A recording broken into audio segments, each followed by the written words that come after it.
So it's Friday. How did we do today, everybody? Are we green? Are we red? Are we break even on the day? Let's start with the day, and then we'll go to the week. What's up, Jacket? Green today. Perfect.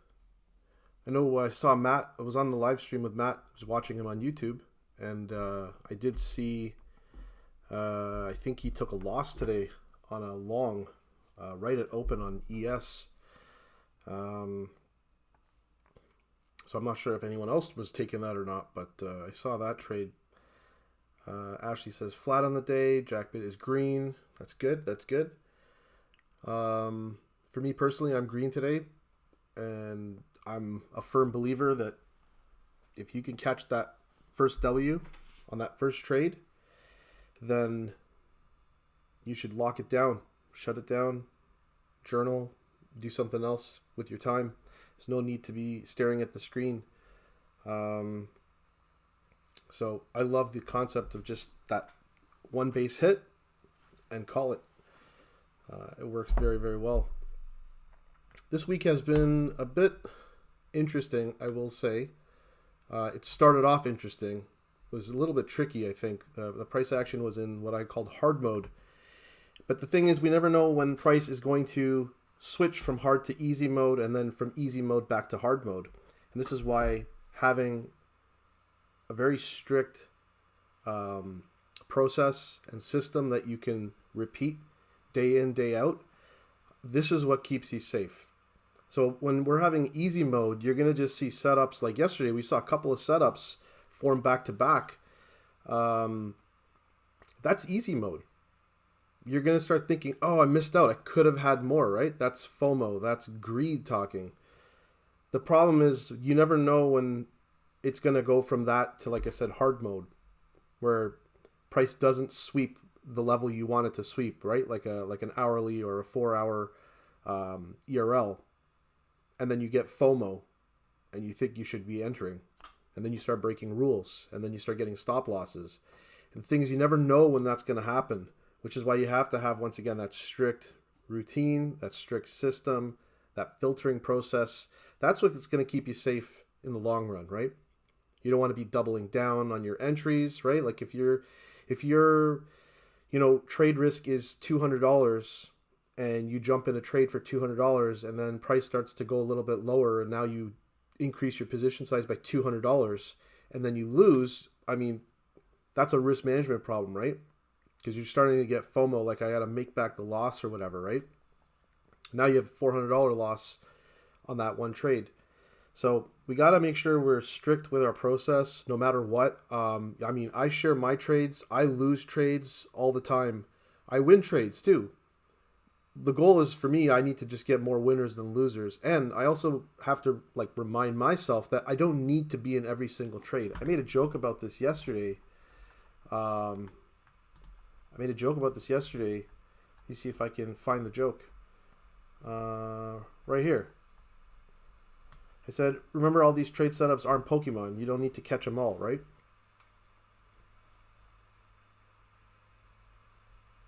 I was also talking about easy mode and hard mode. So, a little bit of conversation on the mindset and the approach. I think when we're also getting into the moment of execution, we got to be calm, we got to be chill, we got to be cool, we got to be collected, right? All the excitement and the celebration can happen after, when we let it all out. I think it's amazing to celebrate because this is a big deal. Like every trade that I take to me is a big deal. I don't take any trade singular, every single trade is just another trade. That's not how I am. Every trade is a big deal to me. So if I win that trade, I'm going to celebrate that I won. If I lose that trade, I'm going to study it and figure out what went wrong, right? Because I always feel like there's something there. I mean, there's good losses too, right? But I feel like most of the time I must have made a mistake. And every time I go back in my journal and I start looking at the losses I've taken, yeah, like I said, sometimes you're going to have losses that are just, it is what it is, right? You execute it exactly like you thought you were, or that you hope you should be, and price just didn't work out. But then there's those other trades, and this is a bulk of my losses have been coming from mistakes, right? And that kind of leads to the first thing we're going to talk about, which is NQ pre-market. There was a data play today. I think we had NFP.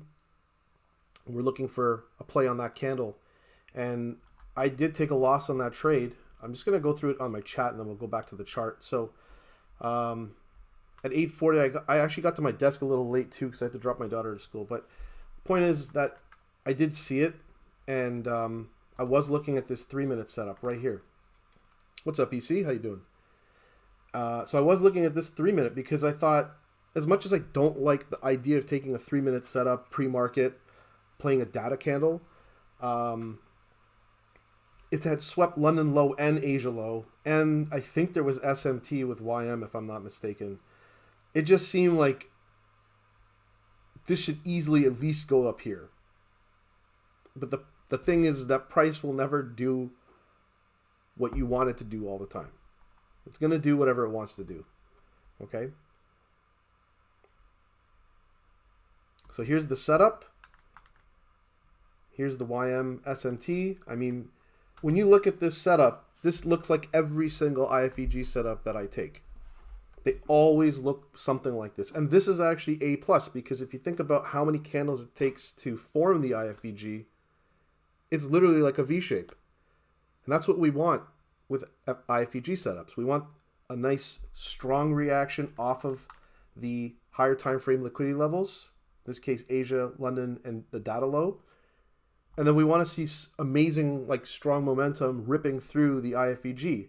Now, the problem with the 3-minute is I wanted to enter on this candlestick, and it just closed under. And when that happens, that sucks. Because if this had just closed a little bit up here, and you were to enter here, you got your 1R, right? You have your TP here, no matter where the data high is. But the problem for me with the 3-minute is I personally have to wait. I will not front run this candle. And the problem then is that your entry becomes much higher than you want it to be.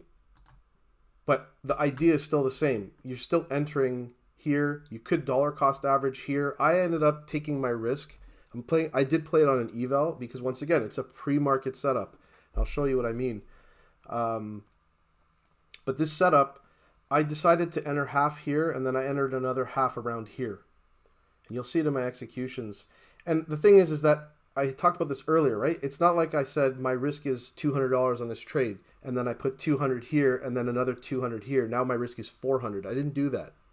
I went 50% here, and then I said if it goes anywhere lower here, I'll just enter with the final 50% and see what happens. And that 50% just means in terms of how much I was willing to risk on that setup. Because to me, I'm looking at this and it's like A+, man. Like, this looks amazing.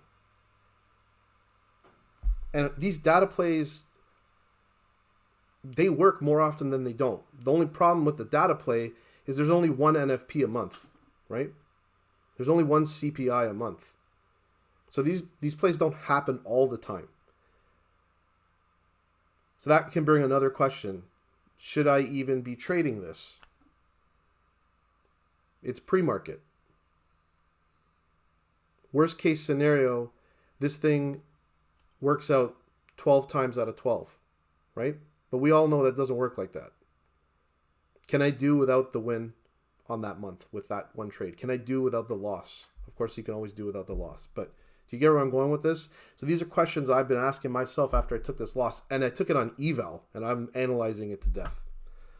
Okay, let's just go back down. I said it here, entry was high, but that's where it's confirmed, and I said this is a data setup. Now, does everyone know what a data setup is? If you don't, that's cool. Maybe just say you don't in the chat, because then I will explain it. But if you do know, then that's perfect. Just wait like a second here, see if anyone doesn't know. Okay, Chris, thanks for being honest about that, buddy.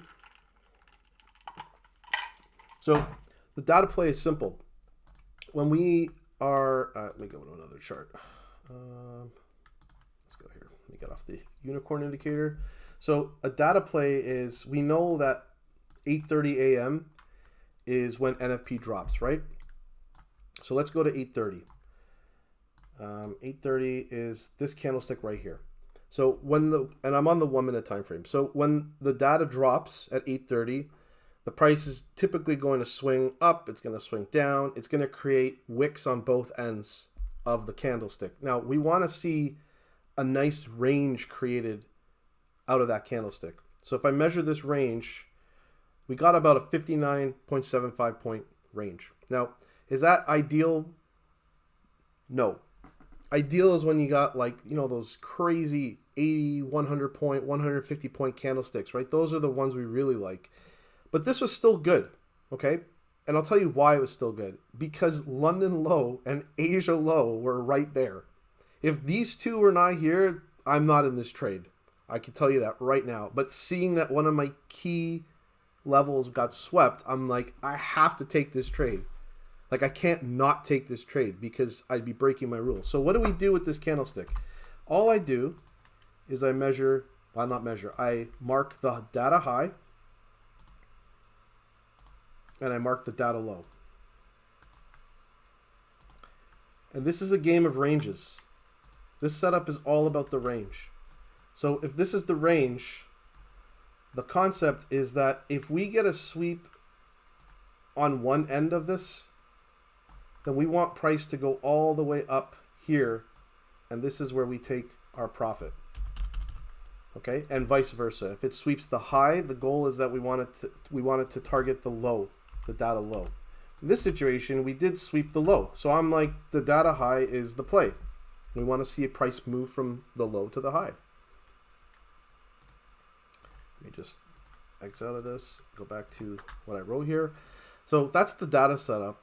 And I also just kind of quickly mentioned it here. Price sweeps the data low high, moves to the opposing side. That's the general strategy, right? But the thing is, the momentum was pretty shit. And this is what ends up happening. So you can see my two entries, right? My first entry was like somewhere in this candlestick. And then my second entry was somewhere in this candlestick. And I thought, hey, you know what? This closed right back inside. And I said, if this starts to accept or close below the breaker, I'm out. And that's what I did. I decided that I'm not going to sit in this trade. This thing should have already gone to TP. And if it hasn't gone to TP, then I know it's a burn trade, right? And I mentioned it here. I only trade funded accounts between 9:30 and 11. This is an eval play because it's pre-market. And I've been burnt one too many times trading before and after the New York AM kill zone with funded accounts. If you want to trade on eval like I just did, I mean, it's an eval.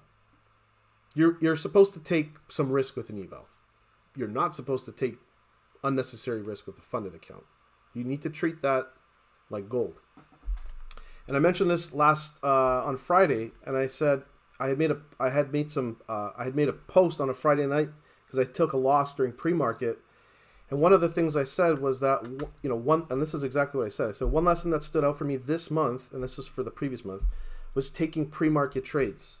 Taking an unnecessary loss before New York AM session even begins can put you in a poor mental state for the rest of the day. And in hindsight, the risk simply wasn't worth it. That feeling now that you're already down before the market opens, that actually I have found took a toll on me mentally. Now we're all different. We all have different levels of resilience. We also show up to the market feeling differently, right? Sometimes you've hit your stride. Sometimes you're, feeling great. Sometimes maybe you didn't have a good sleep, or you didn't have your coffee, or you're late to get to the desk, or something happened that broke your routine a bit, right? Now you're already showing up to the market a little off. You know what I mean? And that can actually impact us. So you got to find ways to make sure you follow your routine, like your trading routine, as best as you can when you're going to be trading on that day. Hey, Kira, what is your opinion on how much risk you would take on a 100K eval? So there's two ways to go about this, okay? This is just my opinion. Not trying to tell people what to do. But my opinion is this. The first option is you just trade it normally, and you divide the goal of how much you need by like 5. What's the target on 100K? I'm not sure because I don't trade 100Ks. What do you need on that? Like, is it 5K? Sorry, I apologize for my ignorance.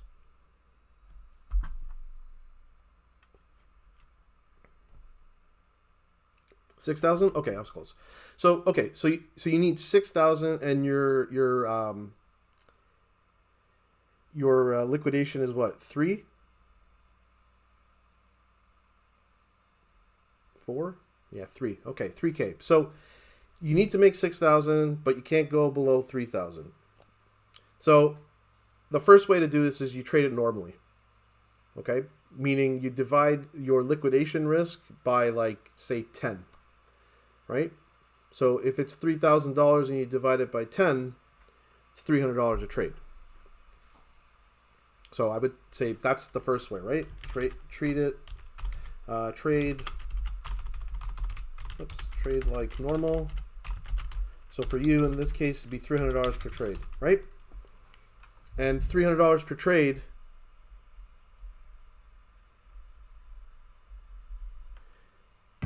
unfortunately, that is a long time, right? That's 20 trades. So let's just say you want to cut that number in half. So that means you're now going to risk $600 per trade. Right? $600 per trade. Now that means you get to 6,000 in 10 trades. So you could trade it like normal in that sense. Now, if you're with Lucid or some of these other ones, they don't have time limits. But if you're like with Apex or My Fund of Futures, like, you have to pass in a month. There's no way you're passing in a month on those other accounts with trading with that amount of money per trade, right? So what does that mean? It means that there's option number 2. Option number 2 is you need $6,000. Let's say the consistency is 50%, right? Because most times these guys have 50% consistency. So that means you have to take 2 trades minimum, $3,000 wins per trade. So let's just say 50% consistency equals 3K per trade. So you have to risk 3K per trade. But here's the problem. If your liquidation is $3,000 and you lose that trade, the account's blown. So it's either you break that risk into an amount of trades that is okay for you, right? Like, let's say you even said, hey, I'm going to risk $1,200 per trade. That means now that it gives you a little bit more wiggle room. If it was me, I know you said how much would I risk? If it was me on 100K, I mean, I would probably slip it to about, hey Tracy, I would move it to about $1,000 risk per trade, personally. But the thing is, in terms of how I take TP, I wouldn't be looking for 1R like I normally do with a funded trade. Because I would try to see if I can take a $1,000 trade and see if I can get 2R on that trade. Because if I can get 2R on that trade, I've now hit 3K. And I'm still at $0 in terms of drawdown. And then I'll do it again, another $1,000 risk. So that's what I would do personally. The thing with these evals is, like, if you know your system, you know your data, you know how to control yourself. And it's not to say that everyone has this, 100% in the bag, because we don't. But if you have, let's say you're 80 to 90% positive or confident in your ability, and that you know that your system is profitable, if you trade A+ setups, you need to pass these evals as fast as you can. Okay? But this is for people who are experienced. If you're not experienced and you're learning, you need to take it slow. You need to learn what it feels like to lose. You need to learn what it feels like to go on tilt. You need to learn what it feels like to have FOMO or panic. You have to go through it. You have to know, you have to go through what it feels like to lose and break rules. Like, all of those bad things that I just laid out there, We've all done them. But the difference between the successful and the unsuccessful are the ones that are able to understand what that repeatable mistake was and work towards eliminating it from their psyche. So that could be putting post-it notes around your desk to remind you. Maybe you're making a note on your screen. You have to remind yourself of the mistakes you've made that are repeatable, because if they're repeatable, that means you're going to potentially do it again. And you're going to fall into that trap. The only way you can really see these repeatable mistakes is by journaling. This is why I always stress to everybody to journal. And journal with as much honesty as you can. I made a post in my Trading IQ section. Let me see if I can find it. And if you don't know how to go about journaling, honestly, you really, I mean, besides like the normal things, right? Like how much money did you raise? Was it a win? Was it a loss? Here's a screenshot of the execution. How much or what time was the trade? How long was, beside all that kind of obvious stuff, what the real nitty gritty comes down to asking yourself 3 questions. Right here. This. Did I follow my setup rules? Did I manage my risk accordingly? And did I exit according to my plan? If you can be honest with these 3 questions in your journal on the repeatable mistakes that you're making, on those exact entries, I promise you, if you just review every month, you are going to unlock another level in your trading. Tracy, you're totally right. Lucid evals, there's no rush to pass. I wish when I started there was a Lucid. There wasn't. It was just like Apex, and I had 30 days. Because I would have just picked up one Lucid account, and I would have traded the bare minimum risk and learned how to do this. I can't tell you how much money I lost. Like these guys are crooks. They really bank on people and their inability to trade. Like if you're learning, like their inexperience is probably a better word to use. Iman, what's going on, brother? And also people who are just reckless. Yeah, and Iman, that's kind of what I was saying, right? Like, I also kind of rushed to pass too, because I know my setup in and out. And like you said, it saves time. The goal is to slowly scale your accounts. There's a beautiful quote I read today from Tom Hugard in the book, Best Loser Wins. You must be patient with your trade entries. You must be patient with yourself. If you can bring those 2 qualities to the table, then the rest will solve itself in time. This is what I really want to talk about, though, which connects to what we're talking about with risk. You will grow your trade size at a pace where your mind will not be alarmed or fearful. This really stuck out to me, especially with what we're talking about. What this means is you got to slowly scale. We see people do this the complete opposite, and whether they got lucky, whether they knew what they're doing, it's irrelevant. The thing is, depending on where you are in your trading journey, if you see someone say, hey, I just passed 20 evals in one trade, what type of feeling does that instill in you? I can probably guarantee you it does not make you feel good. Like, honestly. The thing that they don't tell you is how many evals they blew doing that same thing. You don't know that unknown. All you see is, I passed 20 evals today on that one trade. And the thing with the social media thing, it's a great point you made there. Another thing is, he says, get out of social media. The problem is, like, this is happening in Discord within the communities we're in. I see it all the time. Exactly, Tracy. It makes you feel behind. I mean, you said it very well there. FOMO, 100%. And then what does that lead to? It leads to bad habits. Because now you're going to be like, if that person can do it, I can do it. And it's not to say that you can't do it. It's just, do you want to do it recklessly like that? Or do you want to do it like how Tom's saying it here?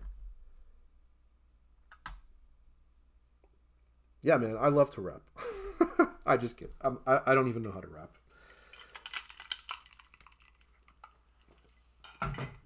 So I just repeat this one more time.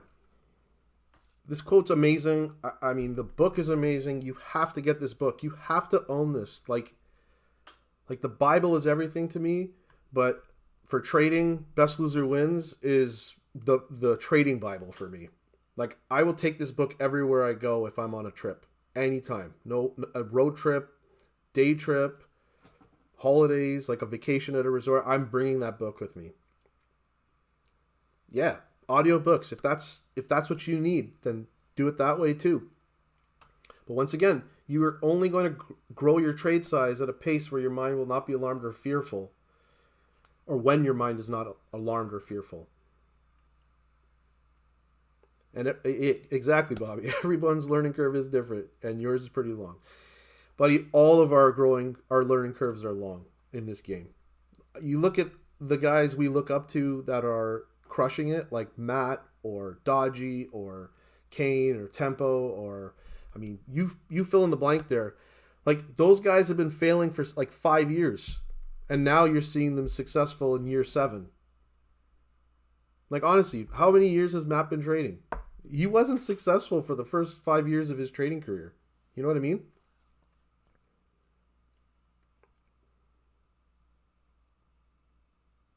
When pump. Yeah. And I think also you made a great point. Long or short, it doesn't matter. What matters is getting there. And it starts in your mind. It starts in your mind. You have to reprogram the way you think if you are going to level up. But the only way you can do that is by remembering you need to be patient with the entry, and you need to be patient with yourself. So there's technical and there's mental. Now, we all have a different way of mastering ourselves, and there's no one size fits all approach here because we're all different. So you can get tips from a whole range of people and figure out what pieces of what people are saying work for you. And you're only going to know until you try. So I appreciate you, Chris. He's saying, I was asking because I have been in this eval for 3 months so far with Lucid, and at first I had a slow first month, and then for my second I had a really good month and only risking 300 per trade, and it was like it's going to take me a long time to get to 6K. You know, the interesting thing about what you just said there about only risking $300 per trade, is going to take you a long time to get to 6K. I would challenge every single one of you to buy an eval and trade it like a funded account and see if you can pass that eval like how you're supposed to trade it. Don't worry about how long it takes. That's not the purpose of that eval. The purpose of that eval is for you to prove to yourself that you can take it from $300 to $600, or sorry, $300 to say $6,000, or whatever the denomination is, or whatever that target is, right? And I'm going to ask you guys this. Has anyone actually done that? Has anyone ever bought an eval and traded it from start to finish, so eval to funded, trading it properly? Have any of you done that? I will start first. I have done that. But it didn't happen right away.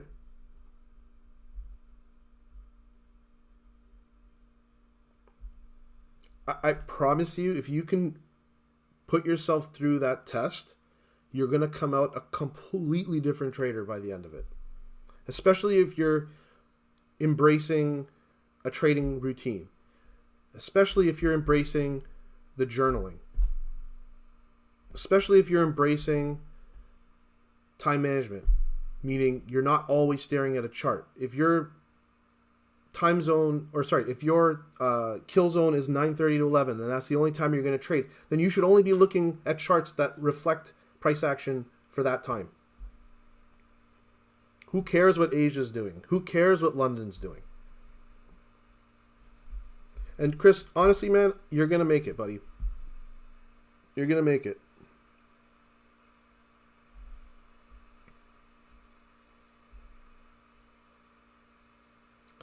Good job, Ashley. Took very long, but you managed to pass and take payout as well. the thing with our minds is like you have to like prove yourself, like, or prove to yourself you can do it. Because once you have proven to yourself that you can do it, now you've already done it. You already know, it's hardwired in your brain that you can do this for sure now. The belief is 100% there. And you now know what it takes to get there. People can't even get to a payout. It's not easy to get to a payout because, and this is going to be my own experience that I'm going to share here, but like when I got to the when I got to the funded stage, all of a sudden my mind started doing tricks on me, man. Like I was not trading properly. It's like I forgot what I did to get to funded. And then guess what? You don't get the payout. Another time I had accounts where I was literally one trade away from getting a payout. And guess what what ends up happening? Honestly, I liquidated all of those accounts. I had a self-implosion on that day because I panicked, and then I had FOMO, and then things just went from, good to bad to worse.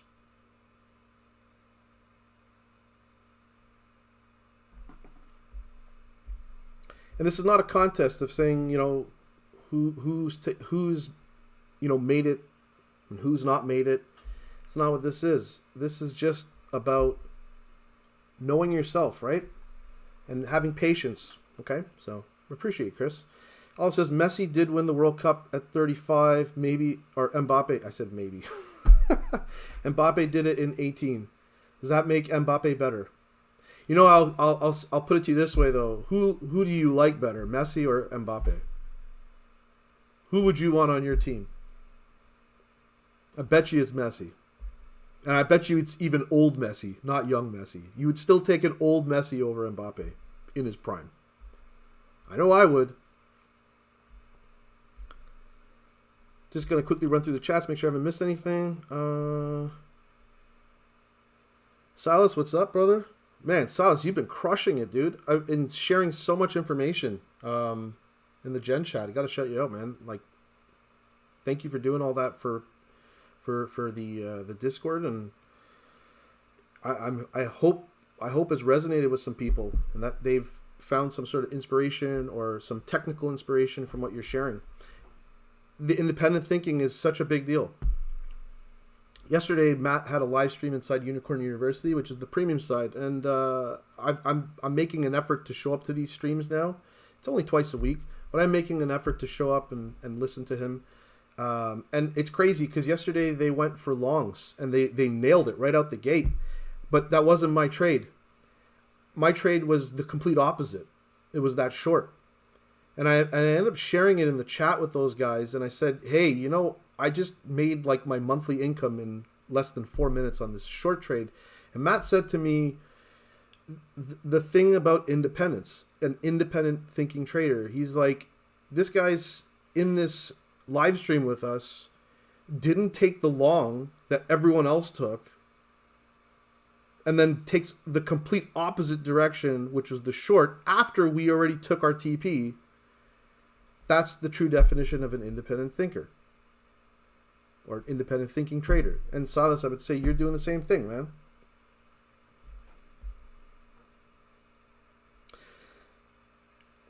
Tracy says, I get distracted flipping charts, and the one in not on is the one that moves well. You were scared to lose it. Yeah, exactly. And that creates FOMO. So for me personally, if I started seeing other people share charts on CL or gold, and I was only trading NQ, like I would get like super FOMO out of that. Or if someone takes an ES trade because the NQ trade doesn't look good, and I'm like, I don't want to trade ES, I only trade NQ. Like, you got to deal with that feeling. And just remember, right? Like, you don't have to be in every single trade.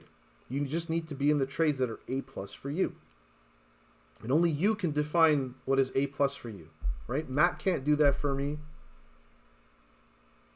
No one can do that for me. I can only do it for myself. Jacket says, it took me 4 months for 50K, grinding up and down, and then blew the PA after 2 weeks. I took it as a wake-up call to never rush again. So, key thing there is wake-up call. When will you have your wake-up call? I often have conversations about this with my wife, and I say to her that when I think about the key, moments, the pivotal moments where things really changed for me as a trader, it's when I got a wake-up call. And a wake-up call actually happens after you do something that's not good for you. So if you keep repeating the cycle over and over and over and over and over again, and you still haven't figured it out, that this is why you're making that same mistake, which is causing the same result. It might not even be technical. It could just be 100% mental.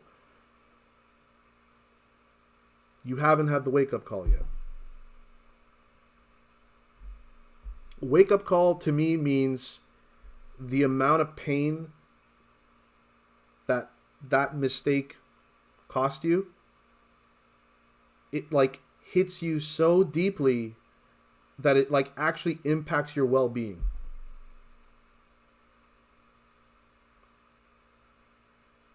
If you start to feel that is your wake-up call.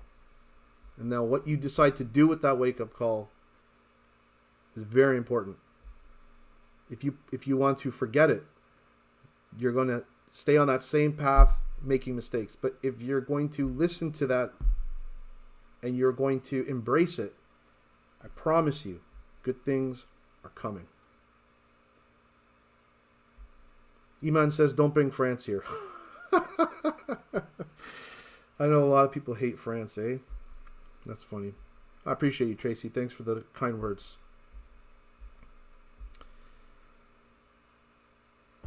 Chris, a Madrid fan. I would take Messi over the Turtle. Hondo. Silas says, do you just take a break from trading when you feel overwhelmed by life, or do you still trade? Amazing question, because we're all human beings and we all get overwhelmed from time to time. And this is what I was saying a little while ago, where I was saying, depending on how you show up for the day will dictate how your day could go. That feeling of overwhelm, the problem with it is, and this is what I was saying, how I was one trade away from funded across some funded accounts, and then I liquidated all of them. Of course, I was feeling overwhelmed in that moment. But the problem is, when we're feeling like that, it's too late. So there has to be something to stop you from that. Now, one thing I can think of immediately that's a way you can protect yourself from yourself is to set some sort of limit on Tradeovate, on how much money you can lose in a day. That alone will save you. But you got to adhere to it, right? If I'm feeling overwhelmed overall in life, I 100% would say do not trade. Or show up to trade, but don't use your funded accounts. Or don't use accounts that you are hold very dearly to yourself. Even if it's an eval, right? I've had attachment to evals too. Treated them like it was everything. Because you're putting your hard-earned money into this stuff, right? But if you're feeling overwhelmed and you show up to trade, just like our setups, are you putting yourself in the highest probability situation? Of course not. So what I'm saying about all this is, by talking about this right now, by reading Best Loser Wins or Trading in the Zone, or just constantly reading or listening to this type of content, the mindset stuff, what that's going to do is it's going to subconsciously reprogram the way you're thinking. And I say subconsciously because it's going to reprogram inside your head. Okay? And when the next time something happens where you're about to fall in that trap, that subconscious programming is going to kick in. So that's what I would say. Tracy says, I set personal loss limits and bought eval to use when locked out. Only use that one then as a backup. That one has a low loss limit too. And all it says, he's addicted to charts. Looks like he's got a setup there. Now, I know I haven't shown anything with the tape reading or anything like that yet. I think we just had some amazing conversation about the psychological aspect of trading and the mindset, and it's not planned. Usually when we talk about this stuff, it's never planned. This is just spitballing, off the cuff, reading what you guys are writing and speaking about it. And I know I'm not the only one that thinks this way, but the difference between a person who thinks this way is someone who also acts on what they're thinking. Okay? Anyone have any other questions? Any other mindset stuff anyone wants to understand or talk about it? Feel free to drop your comments or questions in the chat. It's all welcomed, of course. Let's take a look at, let me go back to my memo. This was the plan for today. We were going to tape read the PM. We were going to look at the data setup, which we covered already. There was actually a short at open. We're going to, actually, let's talk about that. Did anyone actually play the short today? It was a short unicorn, though. Anyone catch it? Or see it? I think Silas caught it. Or you caught some element of that trade. But to me, it was a unicorn. Hesitated and it was gone. That's part of trading, right? Like, we got to have patience and discipline in our trading so that we also can execute from that side as well. You know what I'm saying? We got to execute as well with that same level of patience. Okay, so let's take a look at that Let's take a look at that short, and I'll show you what my thoughts were. Okay. NQ is absolutely getting crushed. Oh my goodness. Like, you guys have heard the comment or the saying, right? Stairs up, elevator down. The thing with stairs up and why it's an elevator down is because look at all the LR. So whenever you start to see this start to form, oh my God, you already should know what comes next.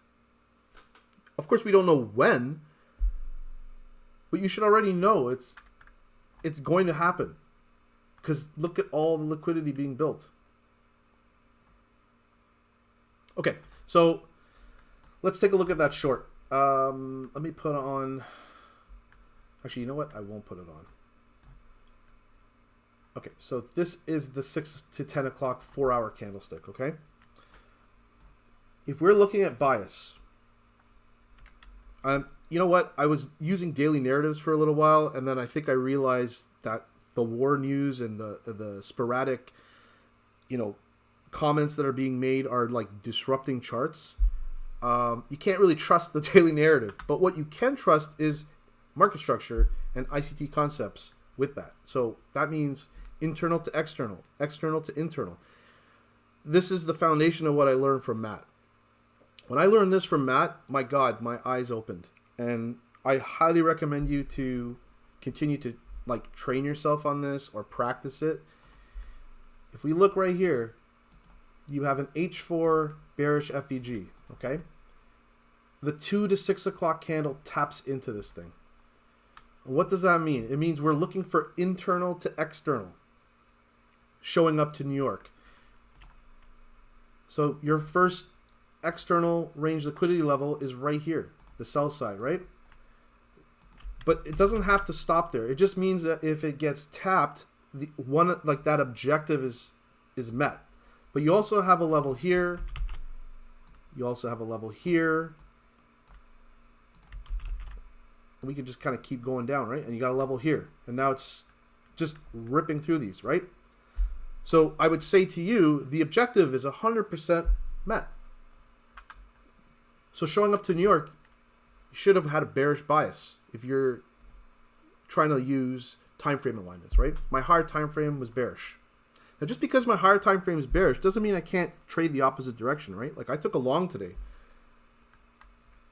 But I know in my head the higher time frame is bearish. Go to the 15-minute. Now, if we go to the 50 minute, I just want to show you something. Because we often want the 50-minute alignment to have bearish market structure, right? We want that 50-minute to also be inside of a bearish FEG or sweeping buy-side liquidity. But when we look at this candlestick, it doesn't have anything. It's actually sweeping Asia low and London low. I'm going to put a test to you guys.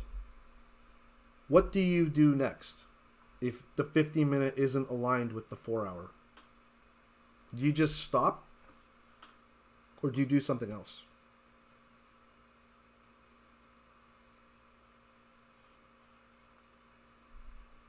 Okay, you wait. What are you waiting for?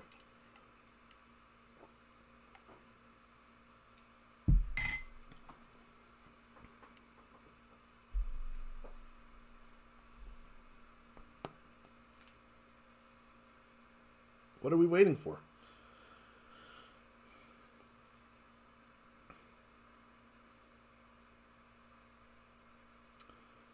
Go with last place price was.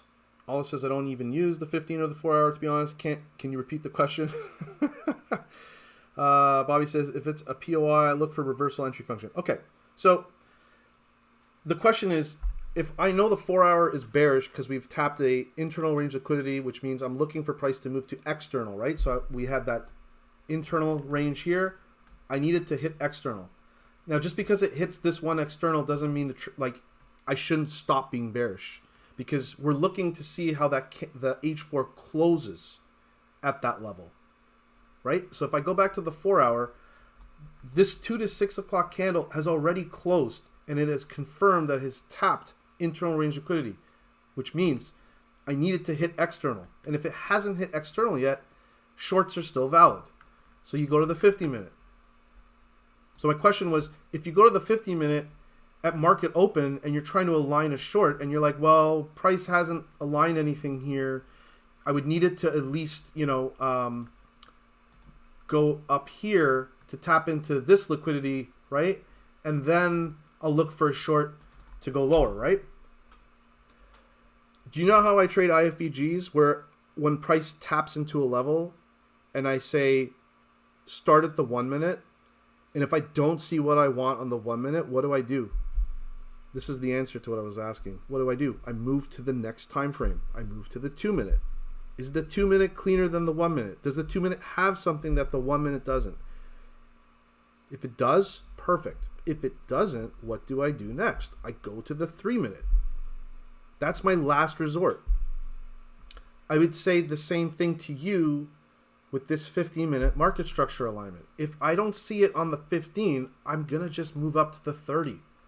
And what do we have on the 30? We have an FEG right here. If I go to the hourly, doesn't tell us anything. But the 30 has a very clean bearish FEG. If I go to the 5 minute, and I know most of us don't want to use the 5 minute for higher time frame structure, but if you're looking for confluence, you're going to have to do that. Guess what? There's also a 5 minute SIBI here. So you have a 30 minute and a 5 minute SIBI at open, aligning with a bearish bias that we want price to tag this level right here.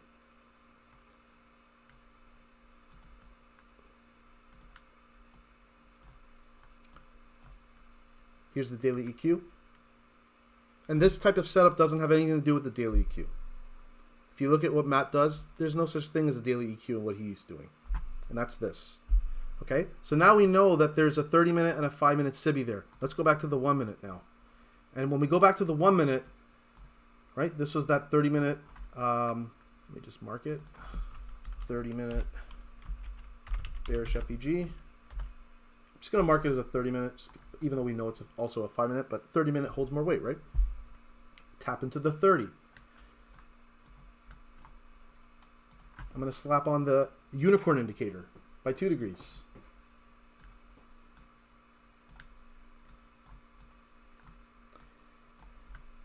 What do we see?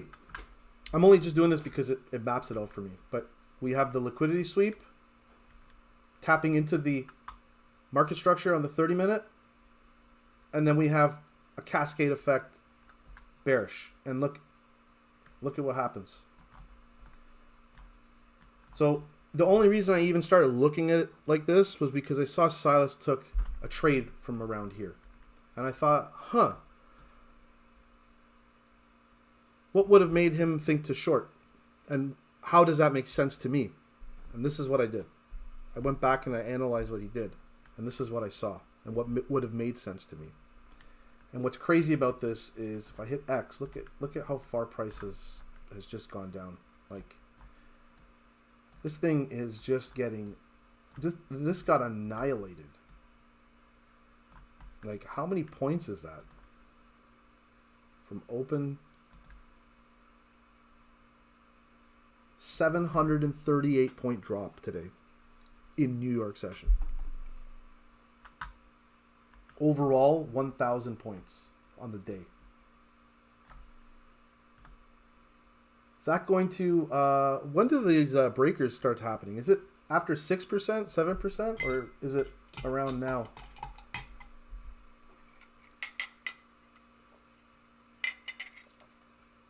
Oh, it says, I saw an old Reddit post about ERL saying that to qualify as a valid ERL, it should have at least 2 candles on each side. It's actually a pretty good point. And I think what you're saying there is what we also have seen been called a C2 candle. But we all know that that's not always the case.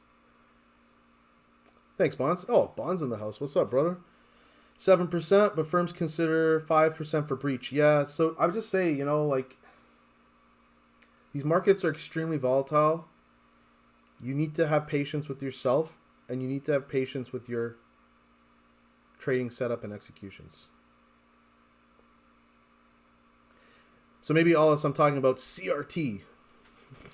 You know, on the stream today, on Matt's stream on YouTube, someone had said to him, I don't know if you guys are on that, but someone said to him, Matt, Ash, thank you so much for everything. Thanks for teaching CRT or something like that. I swear that's what I heard. And Matt was like, CRT? He's like, what the hell is CRT? He's like, I don't know what you're talking about. I couldn't stop laughing. I could not stop laughing. Because the guy was thanking him for CRT. Okay, so I wasn't crazy. I wasn't the only one that heard it, right?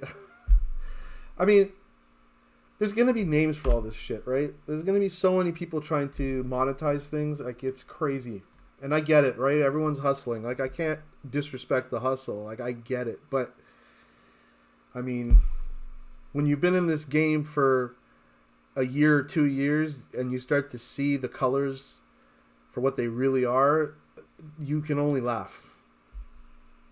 You know what I mean? Like, you can only laugh. And it's not laughing out of judgment. It's just laughing out of, like, sheer stupidity of the whole thing. Because everybody's trying to name something. Right? Yeah, candle range theory, CRT. And, you know, whatever rocks or floats your boat is the way to go, man. Like, I'm not knocking people for calling things this or that. Like, if it makes sense to you to learn it that way, then and you're successful or profitable, who am I to say what's right or wrong for you, right? So no judgment, but I do find it hilarious.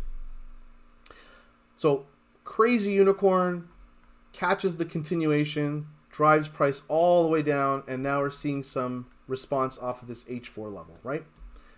Let's just plug in our, let me just plug in my actual setup for FEGs or IFEGs. Yeah, exactly, Tracy. His responses are so funny, man. I will say, though, his live streams have come a long way on the public side.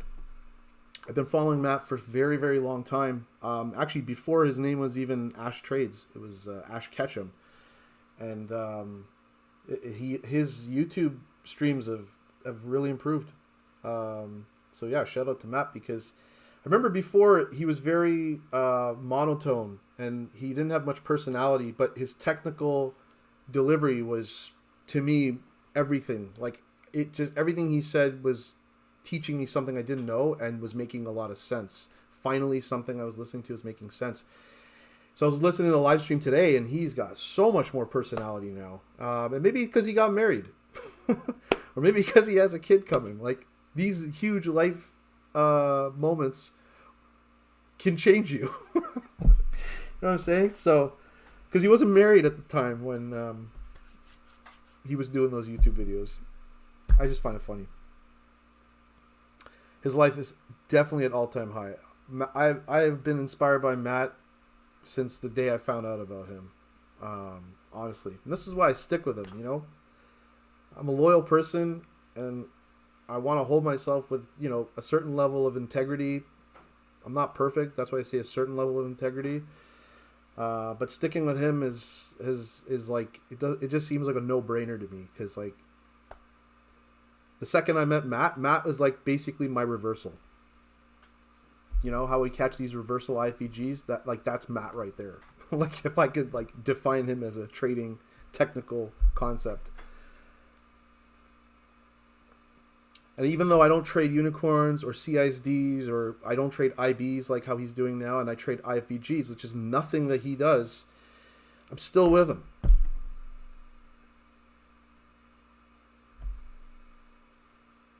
And our ages have nothing to do with this, because I am older than him significantly. I'm sure some of you out here too are as well. But it really goes to show you that age has nothing to do with trading. If a 18 or a 20-year-old can discipline themselves mentally, I know it might be harder for the older folk to do that, because we already have been pretty hard-coded with life and life experience, and that you know, entails good and bad things that have happened.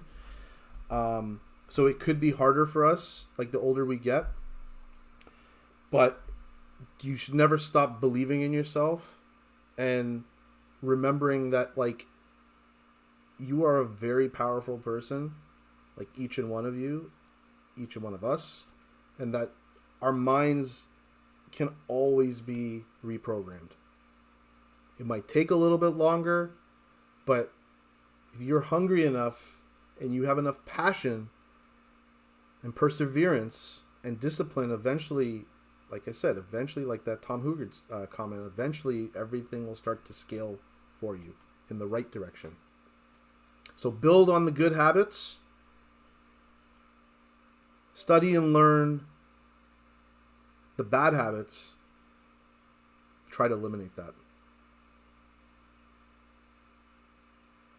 All it says, okay, stop talking about trading. Tell us how Canada would win the World Cup. Easy. We're going to pay the refs off with all the games in Canada. Simple. That was easy, man. PayPal method, yeah. Or maybe they take Bitcoin. Who knows? Bobby says, my first experience with Matt was his interview he did with T-Trades. After listening to that, the only thought I had was that I've got to learn more about this guy, and that has led me to here. I remember listening to that T-Trades thing too, man. That was crazy. That was crazy.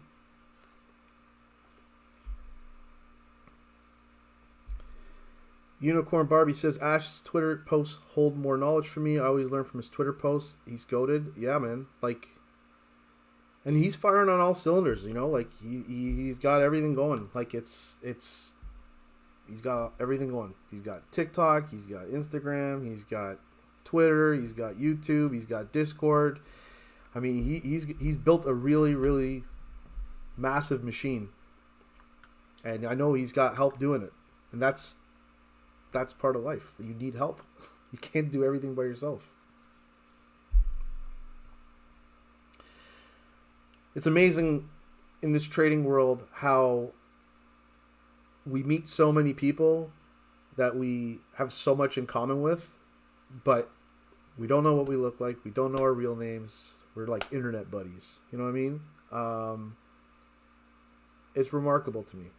It really is.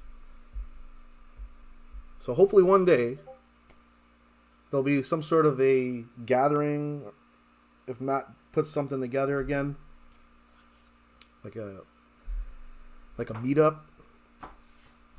Might be a good time to hang out with everybody in person, meet everybody as well, right? Let's see here. Yeah, DH. Yeah, we need all the help we can get, man. Davies is just, he's not enough.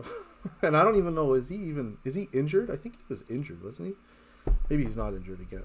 I thought he was injured. Maybe I'm mistaken. Hey, I would also take like an old Ronaldo or an old Messi on our team in a heartbeat. I mean, I would even say David Beckham can join our team. I'll take a David Beckham even on Canada. Oh man. DH saying I'm in England, not Portugal, not much better. Yeah, I will say in terms of football, man, like I'm a huge EPL fan, so I absolutely love that league. I just think it's amazing. It's like the soccer. I said soccer to you guys. You're gonna get mad at me. It's just because I live in North America.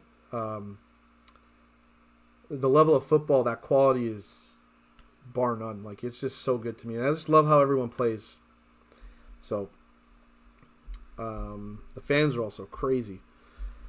Santa says, FYI, if any of you came to Lisbon, talk to me. Small world. I know someone who beta tested unicorn indicator with you. Ah, that's pretty cool, Tracy. Maybe you can DM me who it was, because there was a bunch of us. We were helping Juno. I'll be honest. I'm surprised they never worked with Matt. To be honest with you, I'm surprised 2 Degrees and those guys didn't do like work with Matt to build the unicorn model. Maybe there's some things that just didn't align with what they're able to do. Because I know the way Juno's trading unicorns is different than how Matt trades it. So maybe that has something to do with it. But nonetheless, this is the only unicorn indicator that I know of. All right, so we showed the short. Let's get back to the agenda. So we talked about the short. We talked about the data setup. Let's talk about the long that I took today. And I say I, but maybe it was we. Maybe it was we. I know some of you took it, but maybe it's we. Maybe we also saw different things. Now you'll notice I have a note here. It's 3 minutes setup, first faked out, and then it confirmed after the fake out. What do I mean by that? Okay, let's go back in time here. Let's go back. Where is it? Okay, so I believe that trade happened right around here.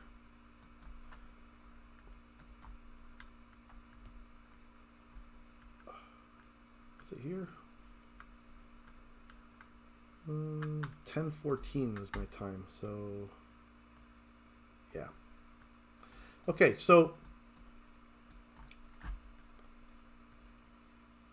when I showed up to the charts this morning, from a technical perspective, in terms of how I trade IFVGs, okay, because I'm going to talk to you about how I'm actually doing this. Okay, maybe there's some of you that don't know. I'm just going to go into this because I want to show you how I set this thing up. Very simple, but it's a repeatable process you got to do. The very first thing I was looking at was like, is price trading above or below the daily EQ? Why? The daily EQ is a dynamic level. It's the 50% range on the daily candle. Okay, it's dynamic because if the lows or the highs keep getting, pushed further and further, then that dynamic EQ level also shifts, right? So if we're trading below this level, we're trading in a discount, which means I want to be looking for longs in a discount. If we're trading above the daily EQ, I want to be looking for shorts because we're trading inside of a premium, right, on the date. So for me, showing up in the morning, very simple, right? We're already below the daily EQ right here. The problem is we already swept key levels of liquidity, Asia and London low, and also that data low. So what does that mean? It means that I have to wait. This is what I said in my thread. Let's see here.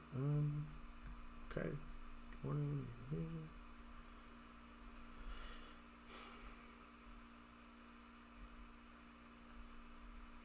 So this is what I'm saying. At 9:16, I already know we're below the daily EQ. We've already swept London and Asia low. If I look at ES has lots of liquidity down here to reach for, and has also swept the same levels, and it's below the daily EQ. What does that mean? Correlation. So I've identified the levels of interest for me, right? And I've set alerts on this level, and this level. I also got alerts set here and here. And all you can do after that is wait. That's it. And I said that. Just waiting for a fresh level to get tagged and swept. Until then, I'll do nothing. And I said there's definitely a lot of liquidity below for price to reach to. So here's another chart. And I'm showing you the liquidity here. So even though price shot up at open,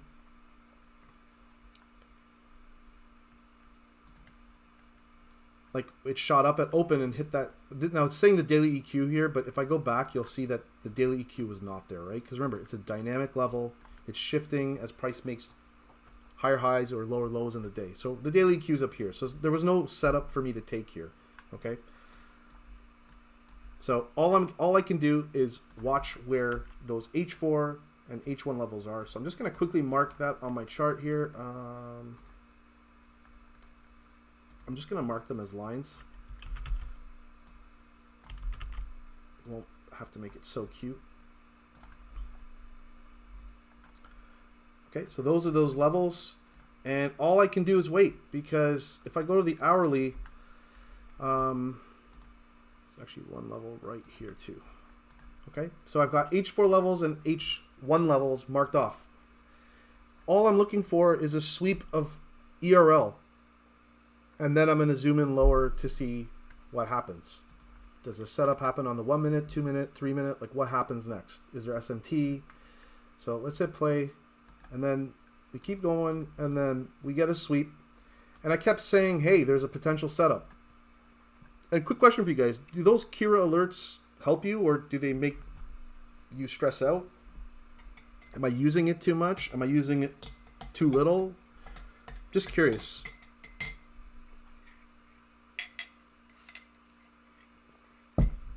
Really helpful? Okay, amazing.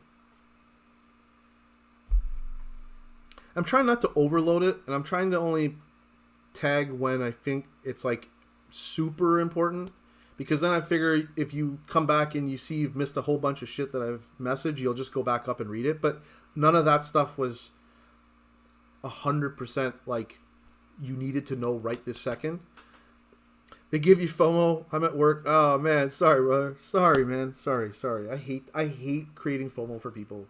I really do. That's not why I want to do this. But I wanted to get an alert because I just want people to see what I'm doing. And it also helps me keep myself accountable too, believe it or not. So it goes two ways. So watching this setup, now I mentioned that when we see price spiking, okay, I'm trying to set this up, make it easy for everyone, but I'm seeing a lot of things to talk about. We talk about singular and non-singular. It's something I picked up from Tempo, and it is really genius. But if we have price spiking, in this case it's going down, bearish.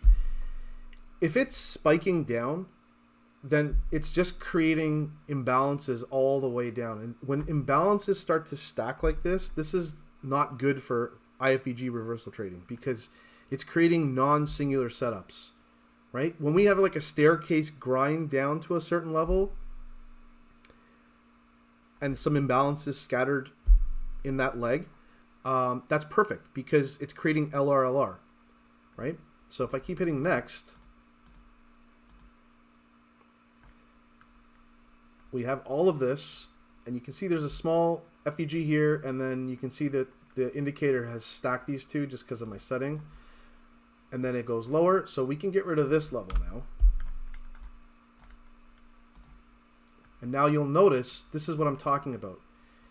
Now we're starting to get some consolidation, and this consolidation can create smooth edges. It can create LRLR potentially. Like that's what we want, because that's what allows price to reach for something.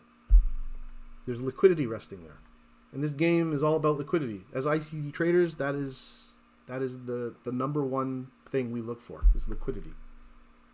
If you don't know where the liquidity is, you're trading it all wrong. Start with liquidity in terms of drawing liquidity, then move to all the other steps. So you see again, tons of imbalances. Now we've swept another level.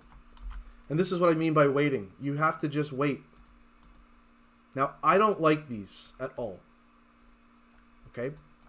I don't like these at all. Because does anyone know why I don't like this on the 1 minute? I did tell you guys why in my thread, but does anyone have an idea of why I don't like this one? Like this? Okay, non-singular. Yeah, but we can stack these so they become workable. Right? The next FVG is way up here, so it's still okay. Anyone else? Why do you think I don't like this? New swept the lows? Nope. It's not to say your answer is not correct. It's just my mindset. Like, what do you? I'm trying to see if you guys can understand what I was thinking. Why did I not like this? Too large. Exactly, DH. Exactly. Way too big on the 1 minute. Look at this. If you guys know anything about what I've talked about, is that I don't want to see an IFEG that's 63.25 points. I want to see an IFEG that's between like 5 and like 30 to 40 points, right? Exactly, Zane. More than 40. These types of IFEGs don't really work well. They don't have the probability that those smaller FEGs have that are in that sweet spot, okay?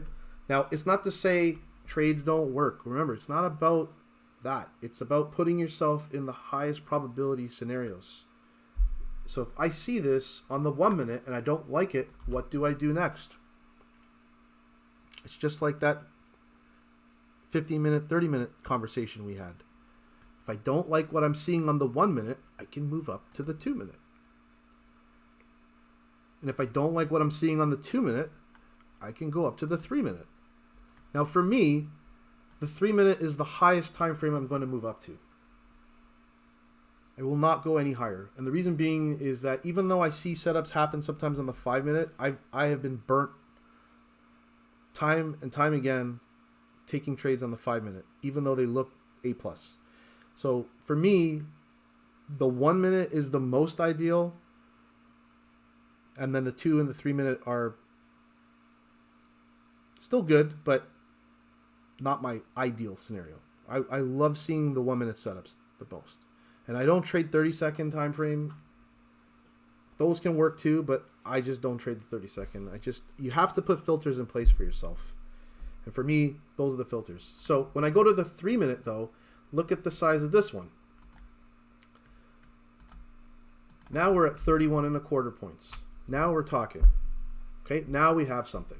So now that I've figured out, okay, we got the sweep, we got the IFEG potential, what's happening above it? Where's the draw on liquidity, right? Remember I was talking about draw on liquidity? Because this 3 minute is going to look different than the 1 minute. Now, I'll be honest. These imbalances here, I did not like what I was seeing. Okay? I did not like what I was seeing. So, I marked this level right here. And we'll come back to it in a sec. But this is a smooth edge. And it's right where there's an FEG. A SIBI. So, I know that I already know if this setup is going to confirm that the second price goes here, I have to move my stop loss to break even, or my TP's got to be somewhere here. Because I don't know what's going to happen to price. There's no LR here. Price doesn't have anything to really reach for. It could reverse from any one of these FVGs. This one most importantly. Okay? So I'm on the 3 minute. And the other rule I have is if I'm on the 3 minute, I try not to front run the entry. So this means, and let me just draw a line here. Okay, so this is the FVG, IFVG.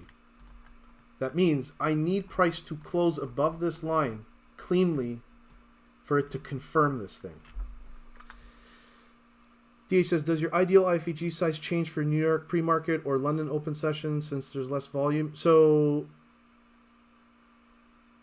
I don't trade New York pre-market on funded accounts, and I don't trade London open. So I don't have an answer for you in terms of the size, but I mean, you don't want to be trading an IFEG that's like 1 point or 2 points, in my opinion. Like, you need some size to it. I would say to you, even though there's less volume, which means that there's potentially less volatility, you're probably not going to see a 30-point IFEG, right? But you're probably going to see maybe a 5-point, 10-point IFEG. That's perfect. So if you use that kind of logic, you'll see that the IFEGs can still work with the sizing. Okay? Hope that answers your question. So I'm watching price, and now this is something to talk about. This is the front run. Okay, so this is the 1009, 1012 candle. And I just want to show this to you, okay? Now, when I'm trading IFEGs and I'm looking for a 3-minute setup, I'm most likely going to be observing what's happening still on the 1 minute, because I need it to give me some clues on how that 3 minutes going to close, okay? Now, I mentioned that candle was the 309 candle, right? So this is 9, this is 10, this is 11, and then the next candle forms. So as I'm watching this on the 1 minute, I'm marking off this one level here as well, because this is a 1 minute IFEG level. So I did mark that off. I think I had it on my charts. If you go back, you'll see it. Okay, so as I'm watching this on the 1 minute, what I noticed was that it looked like we were going to get a closure on this candlestick, but the 3 minute was like 2 minutes away from closing. Maybe 1 minute away. And seeing that it actually closed on the 1 minute below, you can't front run this thing. Okay? If you entered here on the front run, well, you had to experience drawdown. And depending on where your stop loss is located, maybe it got hit. I don't know. But for me, I'm only going to enter once the 3 minute starts to confirm. So you see this wick, it faked everybody out. And the thing is, there's no telling if price is going lower, right? In those situations, there's no telling what it's going to do. And from my own experience, like front running a 3 minute setup is a bad idea. Then we get one of these, and it confirms, right? Oh wait, I spoiled the movie, the ending. Let's go back to the 1 minute. So looking at this on the 1 minute, I can now start to go back and forth and see how it's reacting, right? So I know the 3 minute closes and confirms. And what that means is now you have a valid setup here, okay? And if I go back to the 1 minute, I just want to show you something. That 1 minute IFEG that I had marked off, that same candle actually closed above that too. So you got to like put all this together in real time and instantly know what it means. You're only going to get to that if you're practicing this thing and you know what to look for. If you don't know what to look for, you're not going to either know or you're just going to not be experienced with it. Like you're missing out on experiences that you need to have. So I was really making sure that we got a closure above both. And I didn't say that in the chat, like in my thread, but I'm telling this to you now, okay? I really wanted to see this thing close above. Now, once this thing closed above, I know it's closed above the 3 minute too. And it confirms the IFEG. Sandy says, how do you enter there, Kira? You enter by market. So for me, what I did was when I noticed that because that last 1 minute candle that ends up being the candle that closes above these levels, because I could see that it was actually closing and there's like less than 5 seconds, 6 seconds to go, I actually market ordered in seconds before that candle closed, because I didn't know where it would, like if I waited for this to officially close and then hit market order, guess what? My market order is probably going to be somewhere like here, right? It could be somewhere around here, but instead I actually end up getting a position around here. actually below the level. And the reason being is because there's just so much movement. And it's a gamble because you don't know where the market order is going to put you in. But the goal is that you want to enter on this candle regardless, and there's seconds to go. So no matter where you entered, somewhere in here is exactly what you want. So that's what I did. I market ordered in, and I'm in position. But that's how I use the 1 minute on the 3 minute setups.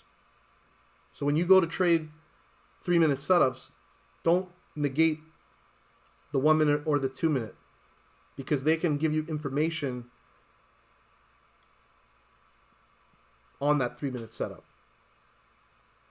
before it actually closes, because it's going to give you clues. And that's why I entered slightly prematurely, but I knew that it was going to close. Okay. Now at this moment, I also am looking at ES. Okay, and ES has to also be sweeping levels too, right? Remember we talk about correlation? We want to make sure ES is doing the same thing. We don't want ES to be trading too close to the daily EQ, because that means that if it hits the daily EQ, how are our longs on NQ going to survive? Price could react to that. It could reverse and then destroy the trade, right? So seeing that ES is aligned is everything.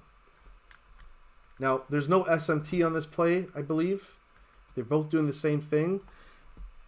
All that means to me is that we don't have that confluence. If we did have that confluence, then that just makes it even sweeter. Okay? If I go to the hourly time frame, we can also observe if there's like FEGs, right, in that area. So I know it's swept here, but I can see that there is a... Let's wait for this to load quickly. Okay, so we know that there is an hourly FEG right here.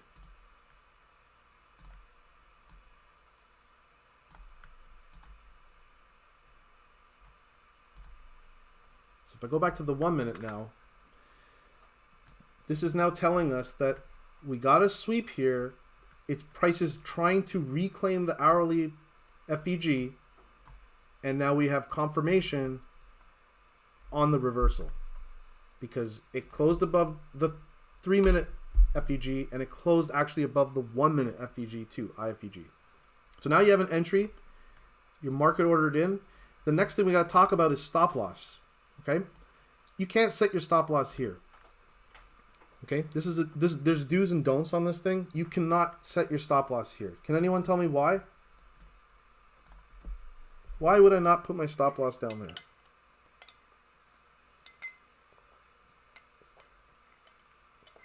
Anyone? If you don't know, that's cool. But it's simple. Oh, we got too big. Yeah, perfect. 111 point stop loss? I don't think so. So you really have to start being mindful of when is enough enough? How far away is enough? The best way to do this is to observe where your nearest drawn liquidity is and try to align that with a stop loss that is close to 1R, or if not 1R. So if I know like something like this is the nearest drawn liquidity, and I'm looking for 1R, and say this is my entry right here, then this would be my stop loss, something like this. Or maybe I want to use a little bit more market structure, right? So maybe, like for me, what I ended up doing actually was I actually ended up using the bottom of this candlestick right here, the closure, for some reason. I don't know why I did that, but that's what I did. But I think ideally I was probably going to look at this level because it's a clear swing point.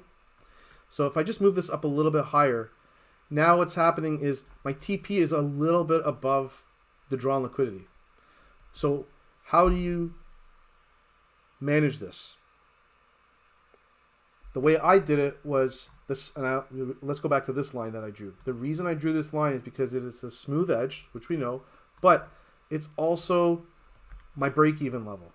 The second price goes in here, I'm instantly moving my stop loss to break even because I don't know what's going to happen here. Now, some might say this is a non-singular setup, though. This is non-singular. And the reason why I would say it is singular is because it created this swing point. If this swing point did not exist and we only had this FEG here, then 100% I would say to you it is a non-singular setup. But this one swing point being created, to me, made it singular. But it still doesn't mean that it doesn't hold risk. It holds a lot of risk. Once again, we don't know if price is going to reverse there. So we've measured our 1R potential. And the next thing we can do is wait and see what happens. So price closes above this, which now means the stop loss goes to break even. And then the next candle is all she wrote. Take your base hit. You literally caught a falling knife. If you took this trade, you literally caught a falling knife. But look at the nice V shape. That's all you were looking for today. That's all I was looking for today. Maybe I should say I instead of you. That's all I was looking for today. Because we're trading below the daily EQ, and I'm a reversal trader. Whether this reversal actually reverses and goes the complete opposite direction for another 120, like 200 points, who knows? And being a trader that only wants 1R base hits, I have to learn how to deal with not catching the full trade and be content that 69.75 points is enough for me. Because you never know what's going to happen next. You never know what's going to happen next. So whoever took this trade with me, by sticking to your system, I stuck to my system, 1R. Do not get greedy. Do not say, well, maybe I can put my TP up here because, I mean, that is a nice looking draw on liquidity, right? Guess what? Break even trade now because you got greedy. I used to do this. And it's not to say that trading this way doesn't work because you could skim profits and things like that. But for me, just taking the full TP at 1R and doing it in less than 4 or 5 minutes, like how can you not take that? And I would just ask each and one of you, like, when is enough enough?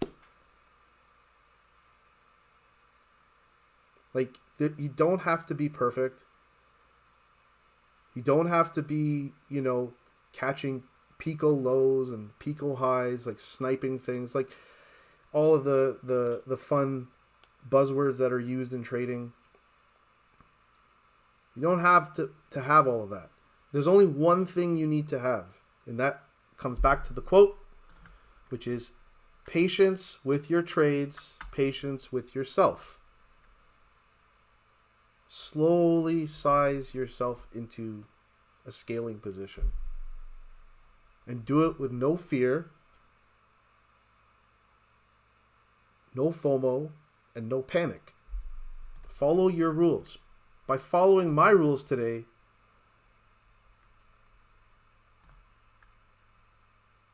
it just reinforced why I take 1R. Because in situations like today, this would have just been a break-even trade. Because I was too greedy. Or maybe I caught a slight profit, right? So let's say I took 50% off here. Well, guess what? I only made 50%, but I left 50% on the table. And that's something I used to always ask myself. Like, I skimmed profit when I was learning how to properly trade this model. Like, I'd take like 25 to 50% off here, and then price would stop me out. And I'm like, why didn't I just take the whole thing? Like, I left 50 to 75% of the risk on the table. Like, it was right there for me. And I would ask myself those same questions. When is enough enough? How much is enough? Why am I so freaking greedy?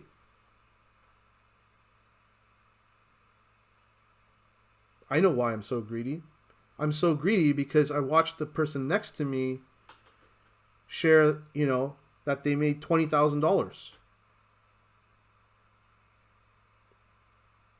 Or that they passed 20 evals on a trade that happened another day. I have that lodged in my brain, right?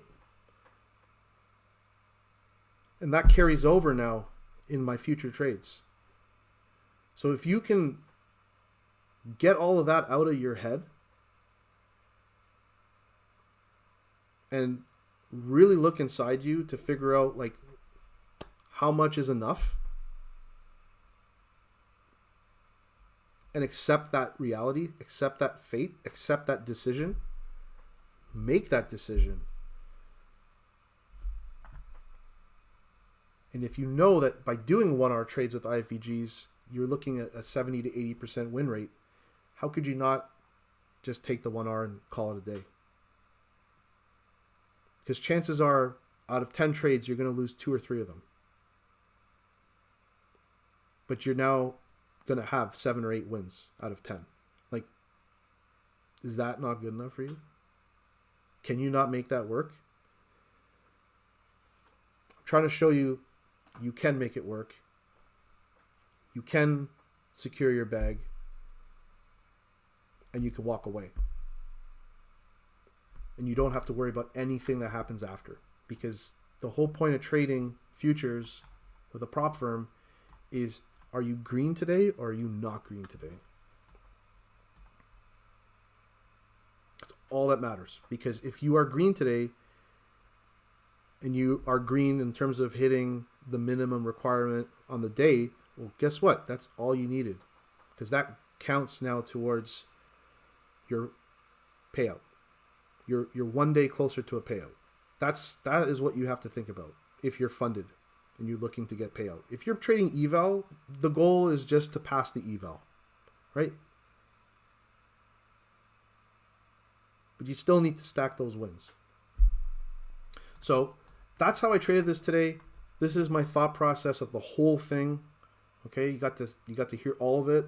And I tried to slow it down. Tried to explain a lot of things that run through my head. And it's not that they're running it through my head like in real time of the trade, but this is what runs through my head when I reanalyze price action from the day before, when I'm like reviewing my trade. Like, what did I do really good? What did I do? What could I have done better? What did I do really poorly? What can I look out for next time? So these are all those answers to those questions. And I'm just sharing with you when I look at this, what was happening. Because I was doing a lot of things mechanically in real time, not looking at like, well, why am I doing this? It wasn't asking myself that question. I knew what I was looking for. Because I've already done enough analysis and review of my journal from previous trades to like know what I need to be looking for and what I need to see. And I don't have to worry about the why. I already figured out the why. And what that does now is it makes me move to the charts in a logical way versus an emotional way. So someone was saying, I think it was, someone was saying in the chat that, oh, Kira's all fired up or Kira's all really emotional today or something like that. And I was really, really, really emotional this morning after that trade hit. Because I almost got greedy and was trying to do this. And something inside of me that's subconscious said, what are you freaking doing? Your exit plan is 1R. Stick to 1R. And thank God I listened to that voice in my head. That subconscious programming paid off. Especially on a day like today. And I'm just trying to share this with you because you yourself are going to experience this too. And you're going to have, like I said, you're going to have a wake-up call.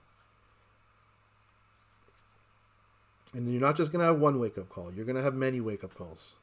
It doesn't ever stop in life. In any facet of our lives.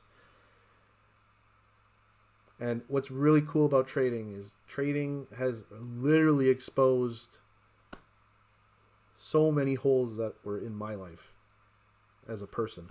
Like, I've learned so much more about myself through trading. So, Jackbit, peace out, brother. God bless you too, man. Does anyone have any questions about anything? So, we've covered the trades for today. We covered a lot of mindset stuff today. I don't even know what price is doing right now. Where are we? Let's take a quick look.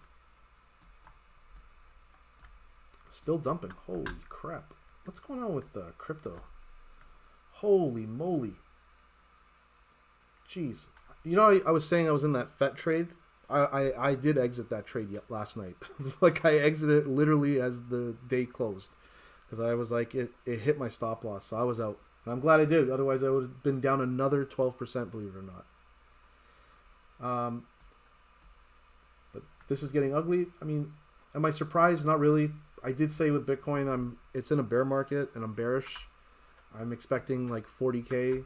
I mean, anything below 50K is a buy in my opinion. So you don't have to wait. But dollar cost average, if you are someone that trades into crypto. DH says, where's the best place to learn IFEGs from the start? Well, I mean, I'm an open book. You can learn from me if you'd like. But the people that I learn IFEGs from are Dodgy and Tempo. Like, I really learned IFEGs because of those two guys. So you can go there. I will also say, you know what? Tempo has a course. It's free. I'd get nothing from this by sharing this with you. But he has a free course. There's like 20 videos. I think you'd start there. It's probably the best IFEG course I've ever seen. And like I said, I learned a lot of how I trade because of him in terms of these nuances, like some of these nuances. Now, mind you, I don't trade exactly like him. I don't take trades exactly like him. I also take trades he doesn't take, I've noticed. But he takes trades that I wouldn't have taken. And that's okay because we're independent thinking traders. But there's a lot of core concepts and things that have really stuck with me, and it's just about practicing it. And I love sharing all of it because if it's working, then why wouldn't I share it with people? Right? So he's also doing it for free. Yeah, where are we at right now with this price? Let's see. Well, you got an H4 right here, and there's another one there. I mean, honestly, not much to do, but I mean, are you going to catch a falling knife? Looks pretty dangerous to me. Looks pretty dangerous. So, in terms of the tape read, really, really hard, man. Really, really hard to tape read this because there's not much for us to work with. If you're looking at like draw and liquidity plays and things like that, the way I was doing draw and liquidity plays was I was using the stat map to use the stat map levels as an anchor or as like a flag to reach for. But when price is doing this, like we've already destroyed the range of the stat map, like hands off. And anyone that I know that uses the stat map in this way, they don't even trade it if it's outside of it. Like it's just a filter. So stat map's not helping. All I can say to you is just go back to market structure, right? We know that there's a 4-hour level there. If I go to the 15-minute, I mean, like I said, 50 minutes not really going to tell us much. I can turn on the SMT indicator. Maybe there's some SMT forming, which usually helps us understand where reversal could take place, right? Because there's a cracking correlation at key levels. But I think just from a technical standpoint, not much to do until this level gets hit. So on that note, I think I've covered everything I wanted to cover and more. I really appreciate everyone being here today. I really appreciate, the communication, the conversation we've had in the chat, the questions. I really appreciate all the engagement. I think it just helps the live streams in terms of the depth of the live streams and the things we cover. So I appreciate everyone for opening up. And If anyone has any other questions or anything they want to talk about, you can obviously drop it in the chat. We can quickly cover it. But if not, I think that'll be it for me. Bobby says, I've been watching an NWOG since May 26th, and price has sliced through it like it didn't exist. See, now, who's the one rapping now? It's you. Now you're the one rapping. Yeah, that NWOG was nasty, man. And let's see, where was it? Yeah, take care, Zanu. Appreciate you, brother. Appreciate you, man. Oh, where was it? Oh, man, right here. Oh, wow, it's way up here. Oh, my God, I'm looking down here, but it's actually way up here. Right here. Just going to mark it like this. And look at that. Slice and dice. My goodness. All right, folks. Well, I'm going to end it there. Once again, thank you so much. I really appreciate you guys. I hope you have a wonderful rest of your Friday, and you have an amazing weekend. If you're able to just touch grass and not look at a chart for a couple of days, that's the goal. If you're still kind of in study mode, then I would just say go back in your journal, review what you did. I think it helps more than backtesting, believe it or not, because the conviction is what you get from backtesting, and we already have the conviction. So go back and study your trades. Study what A+ looks like. Study what it looks like when it fails. Study what C+ setups look like, right? Like, study those things so you know how to train your eyes for what to look for and what to execute on. So yeah. God bless, guys. Peace out. Have a great weekend.